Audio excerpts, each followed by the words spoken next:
Hello guys, welcome back to బ్లాగర్తో. So guys, ఇప్పుడు మీరు చూసే గణేశుడు వచ్చేసి నాగోల్లో రాహుల్ కళాకార్ వాళ్ళ షెడ్ దగ్గర గణేశుడు. So first shed. సో ఇప్పుడు మీరు గణేష్ని అయితే చూపెడతాం. సో సిట్టింగ్ పొజిషన్లో చాలా అంటే చాలా అద్భుతంగా కనబడుతుంది. సో ఇప్పుడు మన గణేష్ని అయితే చూద్దాం.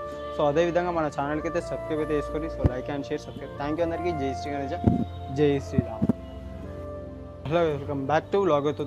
సో గైస్, ఇప్పుడైతే మనకు గణేశుని చూసుకోవచ్చు. సో బొజ్జ గణపయ్య సిట్టింగ్ పొజిషన్ అయితే మనకు దర్శనం అయితే ఇస్తుండు. సో మనకు పంచ చూసుకోవచ్చు. సో ఏ విధంగానైతే రెడీ అయితే చేసారు. సో మనకు ఆర్ట్స్ అయితే చాలా అంటే చాలా అద్భుతంగా ఇచ్చారు. సో మోకాళ్ళకు చూసుకోవచ్చు. So different flowers. సో మనకు గంట ఉంటుంది కదా. సో అదేవిధంగా మనకైతే చేసారు. సో మనం చూసుకోవచ్చు. చాలా అంటే చాలా అద్భుతంగా ఉంది గైస్. సో ఈ గణేశుడు సో బొజ్జ గణపయ్య. సో ఎవరికైనా కావాలనుకుంటే సో కిందనైతే లొకేషన్ అయితే పెడతాను. సో అదేవిధంగా నంబర్ అయితే పెడతాను. సో కావాలంటే తప్పకుండా బుక్ అయితే చేసుకోండి. సో మన